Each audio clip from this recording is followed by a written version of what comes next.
But the story nobody else is telling you, some scientists believe inhumane factory farming of pigs helped cause the outbreak. Modern factory farms have created a perfect storm environment for powerful viruses. All through history, viruses have mutated, and sometimes they've taken nasty forms that scathe through the human population.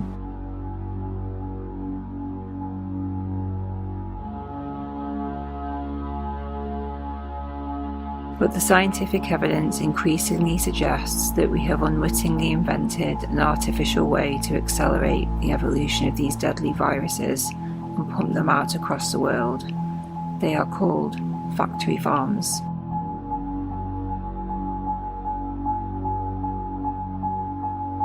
So let's compare two types of farms.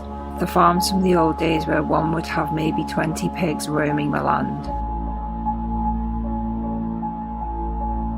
So what would happen if a virus developed in one of the pigs? At every stage, the virus would meet stiff resistance from the pigs' immune systems. They were living in fresh air, on the diet they evolved with, and without any stress, so they had a robust ability to fight back. If the virus did take hold, it would travel only as far as a sick pig could walk.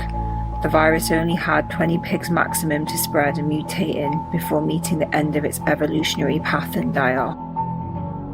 It had little opportunity to fan out across a large population of pigs or evolve a strain that could be transmitted to humans. Now compare this to what happens when a virus evolves in a modern factory farm.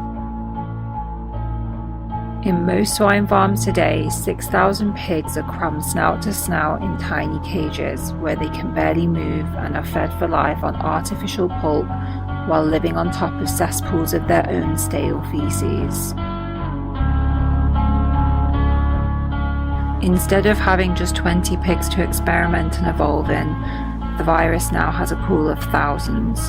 Constantly infecting and reinfecting each other, the virus can combine and recombine again and again.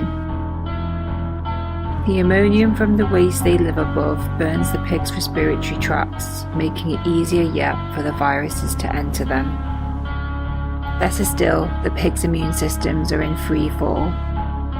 They are stressed, depressed, and permanently in panic, making them far easier to infect. There is no fresh air or sunlight to bolster their natural powers of resistance. They live in air thick with viral loads, and they are exposed every time they breathe in.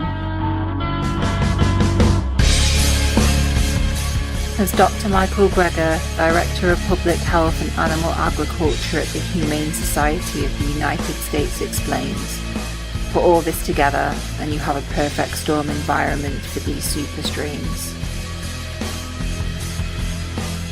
If you wanted to create global pandemics, you'd build as many of these factory farms as possible.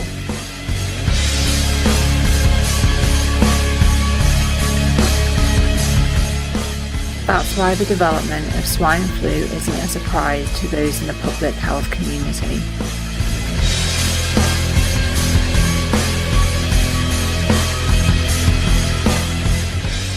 In 2003, the American Public Health Association, the oldest and largest in the world, called for a moratorium of factory farming because they saw something like this would happen.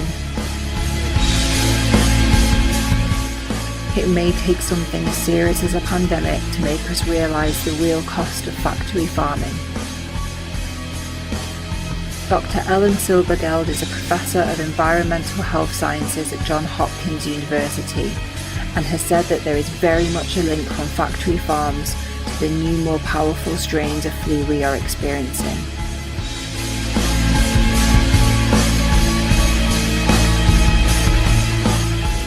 Instead of a virus only having one spin of the roulette wheel, it has thousands and thousands of spins for no extra cost. It drives the evolution of new diseases.